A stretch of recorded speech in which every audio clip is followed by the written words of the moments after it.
Pronto, pronto, show. Começamos aqui. Então vamos começar aqui a aula particular para Casé. Pode deixar aí o microfone ligado mesmo. Nem sei se a gente vai lançar isso no YouTube.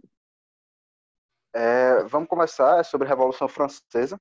Eu quis começar com essa pintura, né, de Delacroix, acho que é assim que se pronuncia, que é a liberdade guiando o povo. Eu quis começar porque você vai ter uma noção com essa pintura de como a gente considera que a Revolução Francesa acabou em 1799 com o golpe de 18 de Brumário, mas ideologicamente, simbolicamente, ela continuou até os dias atuais. Ela vive, entendeu? A gente disse que a Revolução Francesa vive. E aqui embaixo nós temos o seu lema, né? Liberdade, igualdade e fraternidade, que vão dar origem àquela famosa bandeira tricolor. Para a gente entender a Revolução Francesa, a gente tem que primeiro, como para qualquer fato histórico, entender o contexto, entender o governo que estava lá no momento, e por que o povo acabou ficando puto, né, com o governo. Em qual parte ele foi negligente. O cenário que eu quero primeiramente colocar é como a sociedade era dividida, a sociedade era estamental. Então, havia o primeiro estado, que era o clero, o segundo estado, que era a nobreza, e o terceiro estado, que seriam tanto os burgueses, pessoas que têm renda, porém não têm título, ou seja, não têm participação política. Isso daí vai dar uma indignação, já que eles têm poder financeiro, eles têm poder social, porém não podem participar da política, né? E as pessoas mais pobres, né? O campesinato e a pequena burguesia. Nós temos no poder o rei Luís XVI e a França estava ainda no antigo regime. Eu vou usar um pouco aqui de umas palavras de um historiador, que eu não sei se fala assim, né, se pronuncia o nome dele assim, por isso se escreve, Hobsbawm, que ele fala que a França estava num período em que o seu estilo de governo era meio retrógrado, entende? Era conservador demais para o que estava acontecendo já em seu país. Ou seja, nós temos um antigo regime, né, aquele absolutismo defendido por Maquiavel, por Hobbes, e aquela história que o próprio tataravô do rei Luís XVI, o rei Luís XIV, falou muito bem, que é o Estado sou eu. Então a gente vê que o tataravô de Luís XVI caracterizou muito bem o que seria o absolutismo, e eu gosto de brincar falando que quem pagou o pato foi o seu tataraneto. Uma coisa que era muito presente na sociedade da França era o luxo do primeiro e do segundo estado, principalmente da realeza.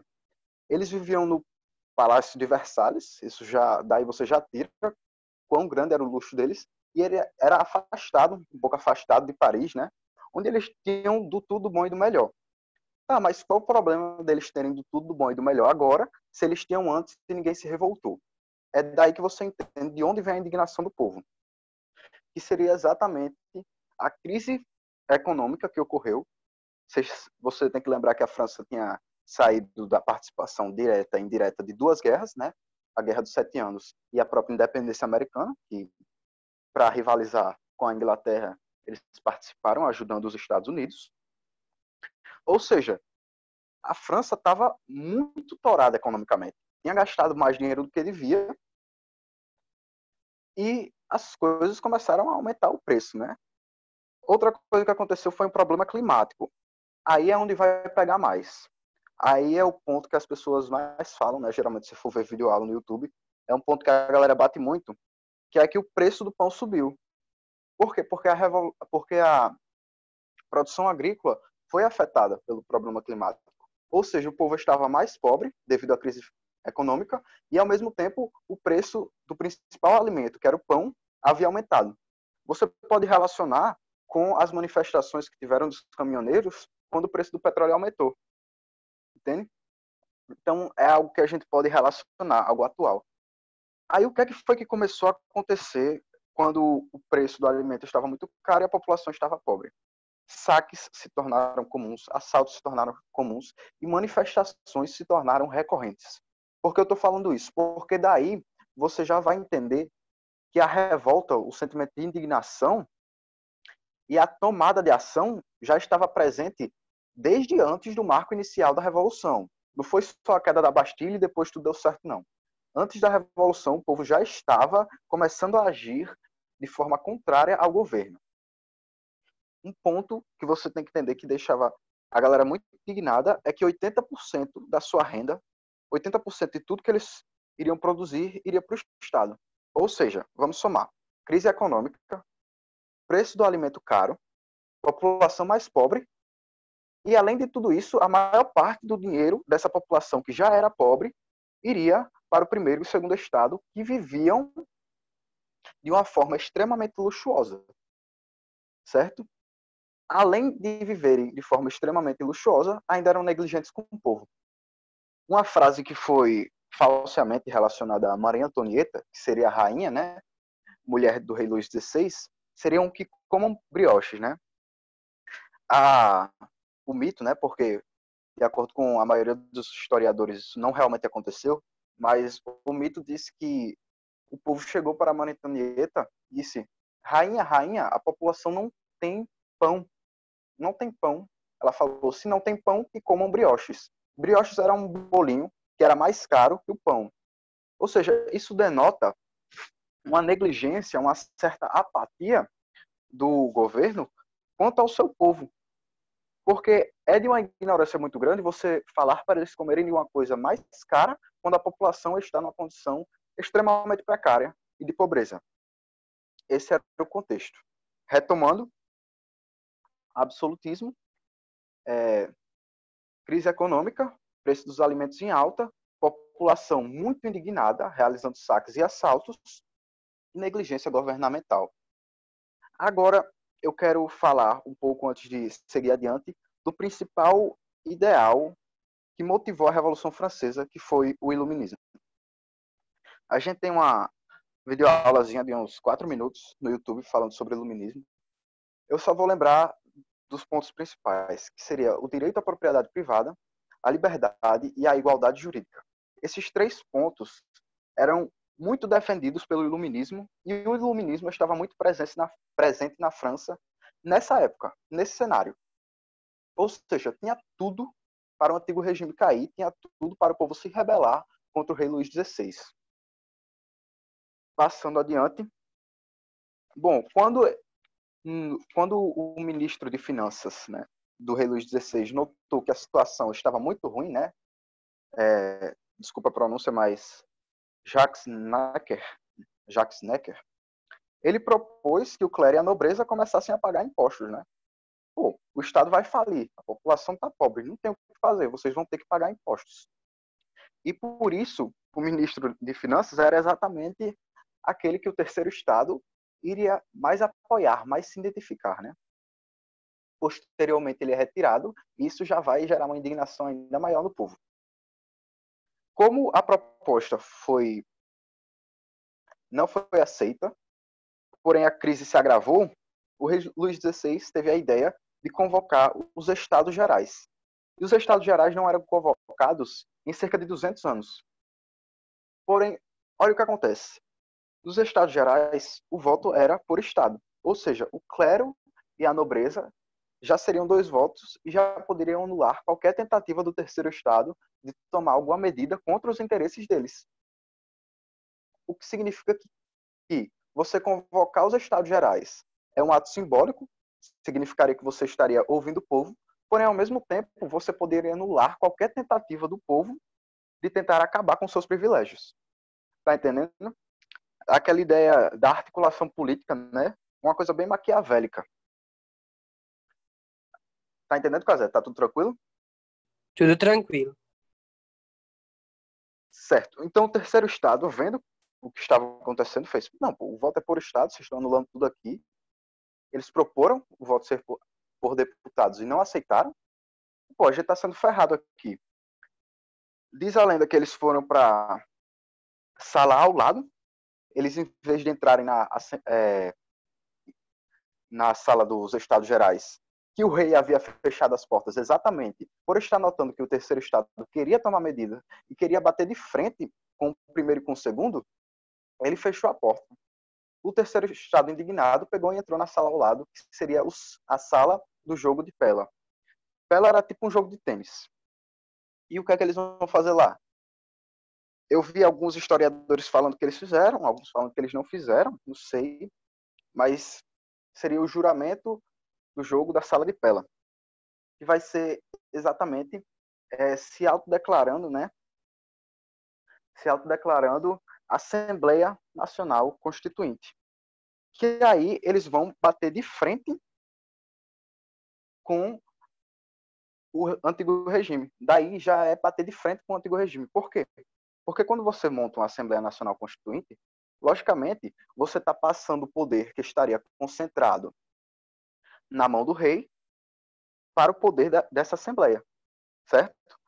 Vendo isso, Luís XVI vai sufocar essa Assembleia e a notícia que ele sufocou essa Assembleia vai se espalhar.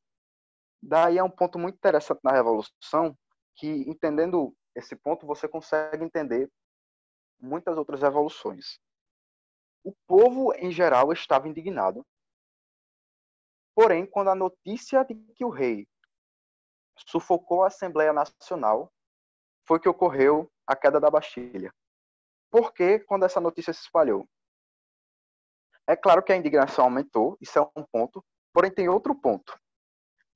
Quando eu estou revoltado com o governo que está presente e o meu amigo ao lado também está revoltado, porém nós dois não sabemos disso, nenhum dos dois vai tomar ação. Para que o Estado se mantenha, ele tem ou que a maioria do povo esteja a favor dele, ou que pelo menos a maioria se abstenha, que a maioria não tome uma ação. E quando a notícia da traição, né, dessa traição se espalha, o povo vai tomar noção de que todos estão revoltados. E daí, eles vão partir para ação, que seria exatamente a queda da Bastilha. Eles primeiro vão invadir os arsenais do governo, vão roubar 30 mil mosquetes, né, seriam 30 mil armas, e vão partir para a Bastilha. Quando eles partem para a Bastilha, diziam que eles estavam com tanta raiva, com tanta fúria, que eles estavam derrubando os blocos da Bastilha com os próprios dedos, com as próprias mãos, né? E por que essa queda da Bastilha é tão simbólica na Revolução Francesa? Por que a queda da Bastilha é o marco inicial? A queda da Bastilha é o marco inicial porque a Bastilha era a prisão em que os reis absolutistas iriam aprisionar, iriam confinar os seus opositores. Então é basicamente falar: está aqui o marco do seu poder, está aqui o marco de que você pode aprisionar qualquer um que é opositor ao seu governo, ele está derrubado. Você não pode mais calar quem se opõe a você. Entende esse marco que é a queda da Bastilha, que marca o início da Revolução Francesa em 1789. Depois que a Bastilha é derrubada, e essa notícia vai se espalhar, né? Eu gostei de colocar que a notícia se espalha em 2 slides para dar bem essa ideia do povo tomando noção de quão grande era a indignação dos seus compatriotas. A população vai começar a ficar muito doida, muito puta da vida, e vai formar a Guarda Nacional, que seria uma milícia armada com o objetivo de proteger a Assembleia Nacional. Ou seja, daí você vê que o terceiro estado está ganhando poder, enquanto o primeiro e o segundo estado estão sendo tirados de suas terras, estão sendo saqueados e estão tendo seus símbolos derrubados. Daí o grande medo. O grande medo, não confunda com o período do terror, o grande medo vai ser aquele período em que os nobres, né, vão estar aterrorizados pela população estar tomando medidas tão violentas, estarem tomando medidas de tanta revolta, e vão começar a sair das suas terras. Vão para o interior da França ou para outros países. Daí o grande medo. O grande medo de quê? De ter seu castelo invadido, entende? De ser saqueado, de ter sua família, sei lá, morta em sua frente. Essas coisas bem violentas que caracterizam a Revolução Francesa, né? Bom, já que agora a nobreza está assustada, o símbolo do absolutismo foi derrubado e o povo formou uma Guarda Nacional, ou seja, o povo agora tem poderio militar, a Assembleia Nacional com certeza ganha poder. Com esse poder, eles vão proclamar a Declaração dos Direitos do Homem e do Cidadão. Caseboy, eu quero que você lembre muito desse nome, Declaração dos Direitos do Homem e do Cidadão, porque, com certeza, é um dos maiores marcos da Revolução Francesa. Essa declaração, baseada nos princípios iluministas, vai exatamente garantir a presunção de inocência, a igualdade jurídica e a liberdade de expressão. São coisas que têm o iluminismo estampado na cara.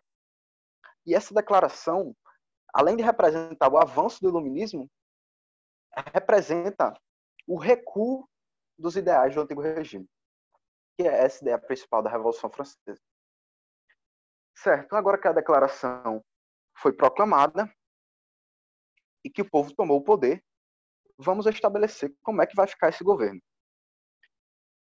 O que acontece? A Assembleia, né, a Assembleia Nacional vai montar, né, em 1791, a primeira Constituição, a primeira Carta Magna francesa, baseada também nos princípios iluministas. Ou seja, divisão dos três poderes, né, aquela ideia de Montesquieu, igualdade jurídica, e o rei com poder reduzido, né? O rei agora seria subjugado, né? Ele teria seu poder limitado pelos outros poderes, né? Essa é a ideia da divisão dos três, é para nenhum se sobrepor ao outro, para ninguém estabelecer um caráter autoritário no governo, e ele iria ser o chefe do executivo. Porém, o que acontece? O rei não aceita a declaração, isso daí é um tiro no pé, né? Porque o povo já estava muito chateado com ele, né? E o povo já tinha o poder agora. Então não tinha mais o que ele fazer. Ele deveria aceitar isso como articulação política. Porém, ele não faz. E ele e a família dele são confinados no meio da Revolução Francesa. Eles são confinados em Paris, não estão mais agora em Versalhes, são confinados em Paris, enquanto é instaurada a monarquia constitucional. Aqui estão algumas coisas que a monarquia constitucional estabeleceu, que seria o voto censitário. Aí você já nota que tem essa igualdade jurídica, porém nem todo mundo está participando efetivamente aqui da política, ou seja, é um caráter de exclusão, né? Que é algo que gera revolta, e é algo que a gente vai ver mais à frente, que vai gerar um enfraquecimento, por exemplo, no governo dos girondinos, que seria o diretório. E aqui, né, os três poderes, o rei passa a ser o chefe do executivo, aquelas coisas que eu já falei, e o fim das antigas ordens sociais. O fim das antigas ordens sociais vai vir desde a Declaração dos Direitos do Homem e do Cidadão, como eu falei, né? Vão acabar os privilégios da nobreza, vão acabar as leis ainda de caráter feudal, tudo isso vai ser retirado da jogada e o terceiro estado vai começar a mandar. Agora não é nem mais terceiro estado, né? Porque como tem o fim das antigas ordens sociais, a França deixa de ser uma sociedade estamental. Certo. Agora eu quero passar para um período muito interessante. Na verdade, para o início de um período muito interessante. Como eu disse, o rei não aceitou a Declaração dos Direitos do Homem e do Cidadão. E o que é que ele começou a fazer? Note que, mesmo aprisionado, ele começou a conspirar com outros países absolutistas. Porque esses países estariam interessados em conspirar com o rei que estava aprisionado na capital do seu próprio país, com um rei tão fraco, exatamente porque eles tinham medo, esses países absolutistas, dos ideais da Revolução Francesa, da ideia do povo se rebelar, meio que passar para os países ao lado, passar para os outros países absolutistas e enfraquecer o regime. E é exatamente isso que acontece, né? Ironicamente. Então o rei vai conspirar com outros países, principalmente com a Áustria, que é o país de origem de Maria Antonieta, sua mulher, e eles tentam fugir para a Áustria, porém são pegos antes de chegarem lá, que está uma imagem deles na carruagem, né, tentando fugir, e eles são pegos bem próximo à fronteira, né? E quando eles são pegos, aí é o fim da picada. Por quê? Porque considere que o rei havia sufocado o terceiro estado, na Convenção dos Estados Gerais, não havia aceitado a Declaração dos Direitos do Homem e do Cidadão, mesmo após a monarquia constitucional ter sido estabelecida, e agora ele ainda tentava fugir, conspirava contra os países? Que maluquice é essa? Que rei é esse? Daí começa o debate para saber se o rei vai ser executado ou não. Posteriormente ele é, mas isso é uma coisa que vamos tratar depois. Tendo essa noção de que o rei agora estava totalmente à parte dos gostos da sociedade, ele é retirado totalmente do poder, um conselho executivo provisório é colocado, liderado por um advogado, e agora a gente tem aquela famosa Convenção Nacional, né? A Assembleia vai ser substituída por uma Convenção Nacional. Essa Convenção Nacional iria tomar as decisões, né? E o seu poder iria ser disputado por dois grupos. Aqui tem 3 grupos, você pode estranhar, porém o poder em si era disputado por 2 grupos, eu vou explicar já já. Os girondinos seriam aqueles que se sentam à direita, seriam os moderados. Os moderados, né, quem querem negociar com a realeza, querem negociar com os nobres. Eles iriam ter um caráter mais de liberdade econômica, porém um certo conservadorismo político, ou seja, eles não queriam mudar de forma abrupta, né, de forma repentina, a instituição política, enquanto à esquerda nós temos os jacobinos, que seriam os mais radicais, né, que querem alterar mesmo, querem instaurar a república, desculpa, e eles seriam a pequena e média burguesia. Os jacobinos já iriam dar uma intervida maior na economia, como eles fazem quando entram no poder, e as suas pautas seriam mais de caráter social, caráter popular. Uma coisa que você tem que entender dos girondinos e dos jacobinos é que eles deram início às concepções de direita e esquerda. Os girondinos, por se citarem à direita, e os jacobinos à esquerda, deram início às concepções políticas que nós temos atualmente. Se você parar para pensar no Brasil atual, é uma coisa muito nítida. A direita como liberal conservadora e a esquerda exatamente com as pautas políticas, não sendo tão intervencionista, porém ainda defendendo algumas coisas como, por exemplo, um certo tabelamento de preços ou teto, né? E essas coisas. E quem seria o centrão, né? Quem é o centrão nessa história? Seriam os planícies. Eles eram chamados assim exatamente porque, como a sátira, né? A galera ironicamente chamava eles assim, porque diziam que eles pareciam os sapos da planície quando tentavam levantar as cabeças para ver quem na convenção estava ganhando o debate e para quem eles iriam se aliar. Porque se você acompanha um pouco a política, você sabe muito bem que o centrão vai se aliar somente a quem tiver mais poder. Ele não irá ter uma base de convicção moral para agir, e sim vai ser guiado por quem está no poder. Então, eles chamavam o centrão, né, a planície, exatamente assim, como uma ironia, como um tom de humor, certo? Bom, aí a gente entra naquela história. Conselho Executivo provisório, logicamente é provisório, já que os ideais da Revolução estão ganhando cada vez mais força, né? A República com certeza vai ser instaurada. Por que a República vai ser instaurada? É óbvio, o rei traiu o povo já 2 vezes, já era negligente antes da Revolução, e os girondinos ainda querem negociar com essa realeza? Óbvio que não. Os jacobinos com certeza vão avançar aí, né? O movimento radical vai ganhar muito mais adeptos do que o movimento moderado nesse período.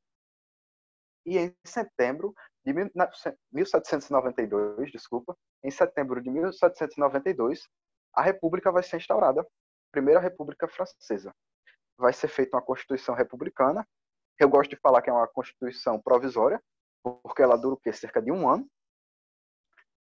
Já que a tensão e o conflito que o rei, conspirando com outros países, causou no país, vai fazer com que a ala mais radical do poder, mais radical da convenção, que seriam os jacobinos, tomem o poder e acabem com a república. Como assim os jacobinos que queriam instaurar a república vão acabar com aquilo que eles defendiam? Analise o contexto. Os países estrangeiros eram uma ameaça à Revolução Francesa. Nós tínhamos, em alguns lugares do interior, um ideal antirrevolucionário e os conflitos na Convenção Nacional estavam mais acirrados. O que é que vai acontecer? Isso é uma justificativa, isso é uma prerrogativa para que os radicais tomem poder. Conflito, tensão é prerrogativa para uma centralização. E é exatamente isso que acontece em 1793, quando os jacobinos cercam a Convenção Nacional e tomam o poder colocando Robespierre, o líder do seu partido, no poder. Aqui eu digo, né, da ameaça estrangeira, da confusão que tinha na Convenção Nacional, que aí você tem a foto, essa luta interna pelo poder, né, e o medo do ideal antirrevolucionário, que é exatamente isso que eu falei. Nesse meio tempo, o rei vai ser executado, né, ele vai ser guilhotinado, aquele famoso símbolo da Revolução Francesa, e Robespierre vai subir ao poder. Eu vou falar um pouco de Robespierre. Ele era um cara que era chamado do incorruptível. Robespierre tinha ideais muito centrados e por isso ele seria aquele a guiar a revolução, porque ele nunca poderia traí-la. Ele seria incorruptível exatamente por isso. Porém, ao mesmo tempo, isso vai dar a ele um caráter paranoico no meio dessa confusão.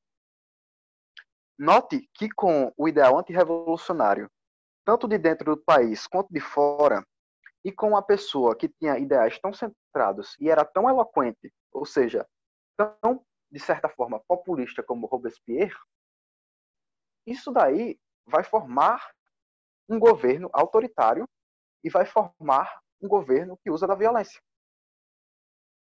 Conflito e um líder com ideais completamente direcionados para apenas uma coisa, que era essa coisa, a revolução. Aqui algumas instituições, né, algumas coisas que são criadas para você entender o período do terror. Que vai ser o Comitê de Salvação Pública, onde vão ser reunidos 300 mil homens, né, 300 mil soldados agora, para combater a ameaça estrangeira e para pegar a galera de dentro mesmo que estava indo contra a Revolução. E vai ser criado também o Tribunal Revolucionário. Esse Tribunal Revolucionário é uma coisa assim bem simbólica. O Tribunal Revolucionário e aqui a Lei dos Suspeitos são coisas bem simbólicas, porque eles revelam exatamente essa noção de que você podia pegar as pessoas que você considerava minimamente antirrevolucionárias, colocar em um julgamento que praticamente já estava perdido, como uma inquisição mesmo, e guilhotinar eles depois. A guilhotina como um símbolo do terror. A guilhotina como um símbolo de uma morte honrosa, porque era uma morte rápida, porém, ao mesmo tempo, pela quantidade de pessoas de um regime impiedoso. Um regime que era impiedoso, porém, uma arma que era piedosa. São essas várias contradições que a gente tem que analisar na Revolução Francesa. Outro ponto aqui muito importante do período do terror é a descristianização. Desde o início da Revolução Francesa, né, a gente tem uma certa ideia de que o cristianismo vai enfraquecer, né? Vai ser formado, isso é um bom ponto para você lembrar, a Constituição Civil do Clero, antes, né, do período do terror, claro, em que o poder do primeiro Estado vai ser muito reduzido, certo? E aqueles que não aceitam seriam exilados, né? Os padres que não aceitam seriam exilados. Porém, aqui no período do terror, essa descristianização é muito marcante. Eu vi um documentário sobre a Revolução Francesa, né? E nessa parte, nesse período, eles passavam várias vezes a cena de um escapulário no chão e uma pessoa pisando nesse escapulário. Porque seria exatamente essa noção do fim da fé cristã, tanto como uma fé individual, né? Tanto como as pessoas deixando de ter essa fé, como da própria instituição do clero, entendem? Ou seja, daí você vê como a Revolução Francesa foi um dos primeiros movimentos, né, a criar a concepção de que você pode acabar com instituições milenares, que você pode acabar com instituições sociais e que o povo tem poder. E a descristianização aqui é um grande exemplo de como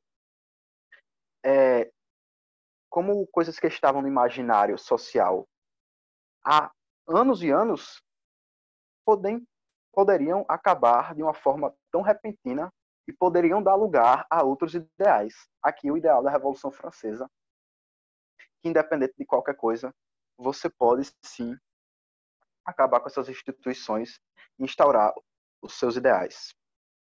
Bom, mas o que é que aconteceu? Claro que teve todo esse terror e no início um certo apoio, né, a toda essa guilhotina que a galera estava passando na cabeça dos nobres e de quem quer que seja. Porém, como eu disse, Robespierre era paranoico. Ele começou a matar os seus próprios amigos, pessoas que estavam ao seu lado durante a Revolução. Ele começou a matar falando que estavam com ideais antirrevolucionários. Daí, você gera um medo muito grande. E pessoas vão começar a se sentir ameaçadas. Daí é muito fácil de você usar as pessoas que estão com medo, as pessoas que agora estão vulneráveis, como massa de manobra. E é exatamente isso que os girondinos vão fazer no golpe do Nono Temidor. Por que Nono Temidor? Porque eles tinham instaurado um novo calendário. Não era mais um calendário cristão, eles agora contavam os anos a partir da Revolução, então seria o ano 1, o ano 2, depois de 1789. E os meses, né, estariam relacionados com as estações do ano. Então, o golpe do Nono Temidor, exatamente por isso. É um ponto interessante de você lembrar, né? Que o calendário cristão tenha sido mudado, exatamente essa descristianização que eu disse. E o que é que os girondinos vão fazer aqui nesse golpe do Nono Temidor? Eles vão pegar, ferir Robespierre, vão usar o povo como massa de manobra, né? Os famosos sans-culottes, ou sans-culottes, que seriam exatamente aquelas pessoas que não têm aquelas calças justas, né, da nobreza. Então, seria basicamente os trabalhadores urbanos de Paris, aquela galera que estava bem revoltada, que era indignada com o poder vigente desde o início da Revolução e que tinha sido considerado o motor da Revolução, né, aquela galera que botava a mão na massa. Então, mais uma vez, né, aqui é uma imagem de Robespierre ferido numa mesa e com vários soldados o rodeando, né? Ele meio que prestes a ser executado na guilhotina de forma irônica, né? Os girondinos vão reagir. Julho de 1794 derrubam os jacobinos, pegam Robespierre e os líderes, como eu disse, né? Os líderes populares, Robespierre, jornalistas, por exemplo, que incitavam o povo com a ideia revolucionária da guilhotina mesmo, como, por exemplo, Marat, né? Vão ser todos guilhotinados de forma bem irônica. Tá, e depois do golpe do Nono Temidor, mais um governo aqui vai ser instaurado, que vai ser o Diretório. O Diretório vai ser o período em que os girondinos vão governar, né, a alta burguesia. E lembre do que eu disse, as pautas deles seriam mais de uma liberdade econômica do que em si aquelas pautas sociais, né? Já que eles eram a alta burguesia. Então, mais uma Constituição vai ser colocada, o voto censitário vai ser retomado, daí é o caos, né? Porque o povo que botou a mão na massa durante a Revolução todinha, no final vai ficar sem votar. Que história é essa? Não vai participar efetivamente da política? Então, a instabilidade continua, né? A ameaça estrangeira continua também. Detalhe, a ameaça estrangeira continua. E o que é que vai acontecer? No período do terror, a gente já tinha o uso da violência, né? O uso da força armada para lutar contra a instabilidade, contra o ideal antirrevolucionário. O engraçado é que no Diretório, eles também usam dessa força armada. Porém, não da mesma forma, né? Não passando a guilhotina em todo mundo. Contudo, o exército ganha muito poder, exatamente por isso, para combater as ameaças estrangeiras para conseguir meio que acabar com essa instabilidade, né?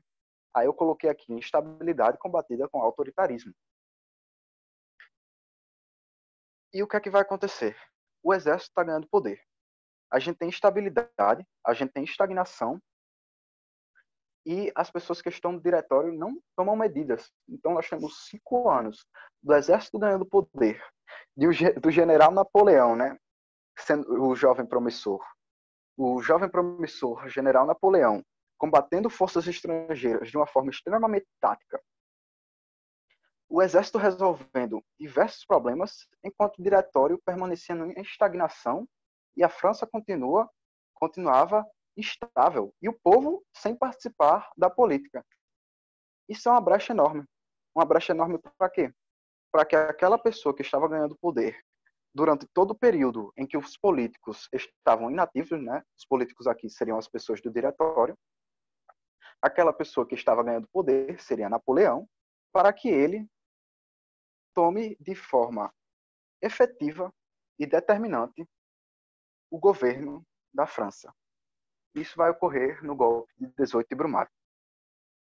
Napoleão, né, já tendo sido chamado para o diretório, por ser exatamente o jovem promissor, aquele cara do exército novo que já tinha acabado com tropas estrangeiras. Aqui uma foto bem simbólica de como era o ideal da grandeza de Napoleão. Ele vai chegar, né, e com aquela vai retomar a ideia do poder centrado no homem. Vai acabar com o diretório, substituir, né, por um consulado com 3 consúles. Obviamente, ele seria aquele que tem mais poder. E sendo aquele que tem mais poder, ele basicamente retoma o que a Revolução Francesa tinha lutado contra. Mas como é que isso acontece? Por que isso acontece? Exatamente porque os 2 governos que entraram durante a Revolução Francesa e falaram que iam apoiar o povo, decepcionaram o povo. Quem? Tanto dos jacobinos, porque instaurou um terror absurdo, tanto dos girondinos, porque instaurou uma estagnação e uma negligência política enquanto o exército ganhava poder.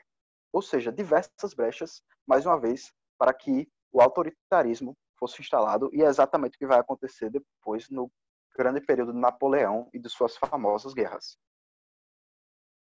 Por fim, é isso. O golpe de 18 de Brumário vai acabar com a Revolução Francesa.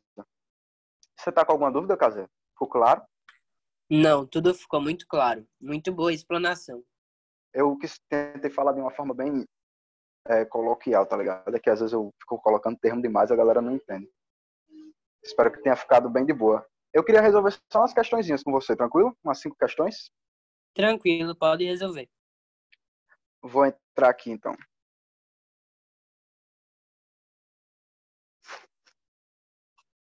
Sim, tu viu a nossa nota de repúdio contra os protestos violentos nos Estados Unidos? Não, ainda não. Não, faz tempo que não precisa ver, não. Era só para falar porque eu relacionei isso com a Revolução Francesa. Na nota de repúdio eu falei assim: quando um grupo violento ganha de outro grupo violento, o medo é instaurado e não o respeito. E é exatamente isso que aconteceu no período do terror. E é exatamente isso que aconteceu quando Napoleão veio ao poder mais uma vez, entende? Então, a Revolução Francesa, ela denota tanto um fato histórico, né, um evento que vai acabar com a Idade Moderna, iniciar a Idade Contemporânea, mas também como uma coisa que é muito simples de você ver, como se dão as relações sociais, né? Como é que, quando um grupo violento entra no poder, como é que as coisas vão acontecer e como é que você vai entender os fatos históricos. Porque, além de ser um evento assim marcante, ele é também um evento muito conflituoso. E é no meio do conflito que a gente entende a história. Então, entendendo todas essas contradições da Revolução Francesa, fica muito mais simples de você entender como é que se dão revoluções e como é que se dão processos históricos. E um deles é esse do grupo violento acabando com outro grupo violento e instaurando medo, né? O período do terror é o grande exemplo disso. A gente vai fazer as últimas questões, porque eu achei que elas foram as mais interessantes dessa lista aqui. Essa banca de questões às vezes está zoando com a gente, viu? Mas, enfim, vamos fazer a 17. 17 é boa. A 16. Vamos fazer a 16 primeiro. É difícil acreditar que a Revolução Francesa teria sido muito diferente, mesmo que a Revolução Americana. Daí você já conectou. Daí você já pensou. Não. As duas eram movidas pelo mesmo ideal, iluminista. Com certeza relacionadas elas estavam. É difícil acreditar que a Revolução Francesa teria sido muito diferente, mesmo que a Revolução Americana nunca tivesse acontecido. Exatamente. É fácil mostrar que os americanos não tentaram uma semelhante ruptura substancial com o passado, como fizeram os franceses, aquela coisa que eu disse da queda dos símbolos. No entanto, as duas revoluções foram muito parecidas. É óbvio. As duas foram baseadas em princípios iluministas. Para entender as revoluções que vão se dar no século XVIII e algumas do século XIX, né, independência espanhola, essas paradas, né, com certeza é necessário entender o iluminismo. Com base no texto e em seus conhecimentos acerca da Revolução Francesa e do revolucionário processo de independência dos Estados Unidos, assinale a alternativa correta. A Revolução Norte-Americana repercutiu pouco nos movimentos liberais da Europa. Daí você nem continue a ler porque você sabe que está errado. O processo de independência dos Estados Unidos foi marcado pela ausência de divisões internas. Corte também, porque teve a Guerra Civil, você sabe disso. O processo de independência dos Estados Unidos foi consumado pela redação de uma Constituição cuja elaboração ficou a cargo de notáveis que representavam os interesses das classes proprietárias. Calma, segura essa daí. A Guerra da Independência Norte-Americana caracterizou-se pela ausência de radicalismo político e social, o que deveu à menor penetração dos ideais ilustrados nos últimos... Não tem nada a ver. A Revolução Norte-Americana repercutiu não só na Ilustração Europeia e na Revolução Francesa, como demonstrou de modo teórico e prático a viabilidade de um grande Estado republicano e democrático. Olha aí. É ou C, né? É ou C. A gente volta para C. Ficou a cargo de notáveis que representavam os interesses das classes proprietárias. Os ideais iluministas eram de igualdade jurídica e a Revolução Americana, né, mesmo tendo toda essa ideia dos Estados Unidos como país capitalista, em que os proprietários, aquelas pessoas, os burgueses iriam mandar, você tem que notar, né, que os ideais iluministas, eles iriam pregar uma liberdade para todos, iriam pregar uma igualdade jurídica para todos. Então, creio eu que seja vamos checar aqui no gabarito. 16 é isso mesmo. 17. Um país governado pelos proprietários está dentro da ordem social. O país onde os não proprietários governam acha-se em estado de natureza. O texto 18, né, é um fragmento do discurso proferido por Boyce Douglas na apresentação do projeto de Constituição em 23 de junho de 1795, no contexto da Revolução Francesa. O contexto da Revolução Francesa, você já lembra quais eram os ideais defendidos. O argumento sustentado pelo autor está corretamente sintetizado na defesa de reforma agrária. Reforma agrária, ninguém entendeu. Da igualdade civil. Igualdade civil, um país governado pelos proprietários está dentro da ordem social. Ou seja, quando aqueles proprietários, aqueles que têm terra, estão governando, está dentro da ordem social. Ou seja, quando os não proprietários não estão interferindo no meio da liderança do país, está tudo certo. Daí você já vê que não é bem uma igualdade que ele está defendendo aqui no texto. Não que não fosse defendendo a igualdade, mas a gente tem que pegar o que está sendo pedido na questão. Isso é muito importante. Como eu disse, na história você tem movimentos muito conflituosos. Por isso, quando você for resolver questões humanas, você tem que sempre se prender muito ao texto. Do sufrágio universal, a gente está vendo, a gente acabou de refutar que não era essa questão da universalidade. Da educação secular, não fala nada da educação. Do voto censitário, creio eu que seja letra E. 17, letra E. Tudo certo até agora. A Revolução Francesa, essa daqui eu gostei, né? A Revolução Francesa foi um dos momentos mais importantes do processo de formação do mundo contemporâneo. É claro, né, muitos historiadores acham que foi o marco inicial do mundo contemporâneo. Foi um movimento violento que sepultou o absolutismo na cena política e o mercantilismo na economia. Exatamente. Tendo papel de grande destaque a burguesia, interessada em instituir um regime que atendesse aos seus interesses. Aquela coisa que entendidos, né? Durante a Revolução, tomou forma um corpo legislativo denominado Assembleia Nacional, que tomou parte central na consolidação das reformas objetivadas pela Revolução. Dentre as principais reformas caracterizadas na fase moderada da Revolução, 1789 até 1791, da Assembleia Nacional, podemos citar corretamente, ou seja, daí o terror ainda não tinha começado, né? A abolição dos privilégios especiais do clero e da nobreza. Opa, vamos ficar ligado aqui nessa alternativa. Declaração dos direitos do homem e do cidadão. Subordinação da igreja ao Estado. Lembra a Constituição Civil do Clero? Vamos lembrar, né? Elaboração de uma Constituição para a França, ok. Primeira Carta Magna Francesa foi em 1791. Reformas administrativas e judiciárias e ajuda à economia francesa. Daqui eu já diria que é essa, mas vamos ver as outras. Declaração Universal dos Direitos Humanos. Pelo amor de Deus, né? Pelo amor de Deus, eu não preciso nem continuar lendo. Criação do Código Civil francês, criação do Banco da França. Não, peraí. Direito de voto para todos os homens, independente. Não, da renda, independente da renda. A gente lembra que o único período que teve voto universal foi no período do terror. Foi no período em que os jacobinos estavam no poder. Agora, lembrando que o voto era universal, mas as mulheres não votavam, né? É claro. Regulamentação das leis trabalhistas na França. Muito errado. Eu acho que posso dizer com clareza aqui que a letra A é A. Vamos ver, 18 é A.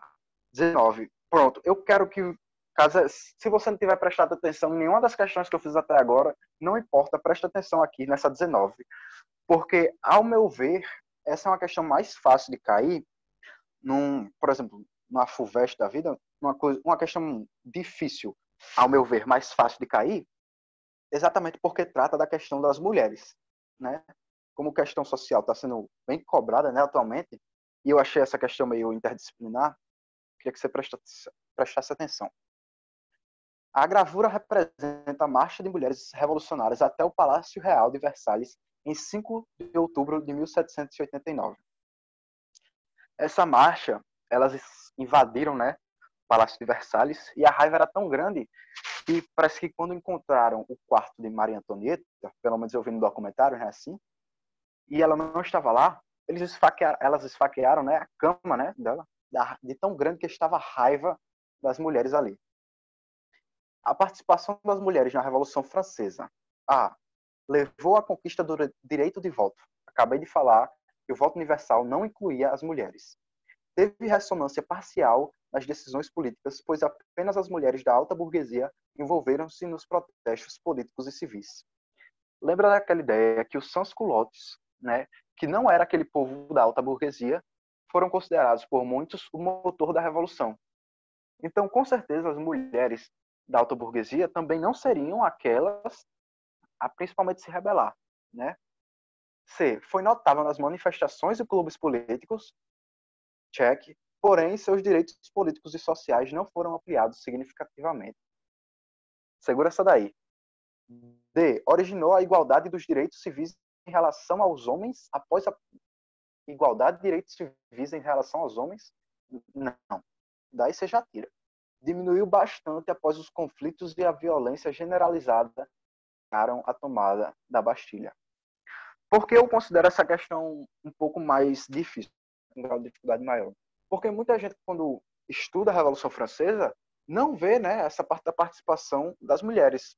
Porque muitas vezes não é apresentado em videoaulas ou em documentários, exatamente por geralmente não ser cobrado e por elas não terem alcançado esses direitos, mesmo tendo participado de forma efetiva, né? Então, por isso mesmo que eu queria que você prestasse atenção, porque se cair não vai ficar uma coisa passada em branco, né? A gente viu aqui que elas foram notáveis, porém seus direitos não foram alcançados. Exatamente a alternativa C. Vamos conferir. É a alternativa C. 20. Se não tem pão, que coma brioches. A frase erroneamente, atribuída à rainha da França, Maria Antonieta, foi considerada uma resposta cínica às inquietações populares que levaram à eclosão da Revolução Francesa. Assinale a alternativa que aponta corretamente alguma das causas da insatisfação da população francesa às vésperas dessa revolução. A. Contrários ao lema da monarquia, liberdade, igualdade e fraternidade. O lema da monarquia, peraí, né? B. A grave crise econômica aliada às condições climáticas adversas inflacionou o preço nas cidades e no campo.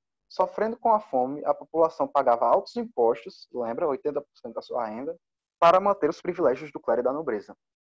O luxo, né, do Palácio de Versalhes. A gente sabe que é a B, mas a gente vai ver porque as outras estão erradas.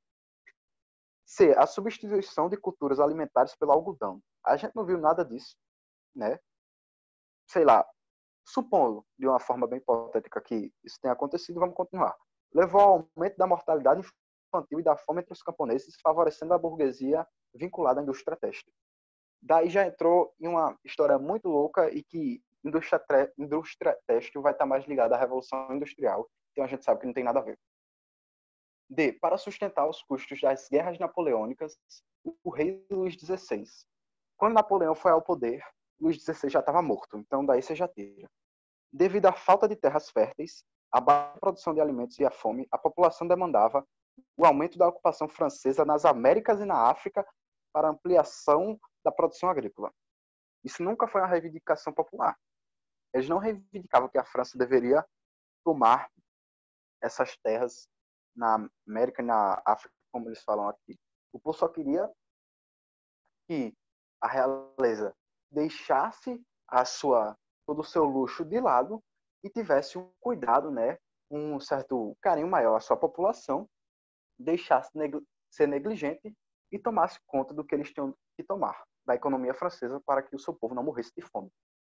Então, a gente fecha aqui, sabendo que a 20 é a alternativa B, e conferindo e sabendo que a gente está certo. Então, foi isso, Casé. Se você tiver alguma dúvida, por favor, fale. Ficou tudo claro?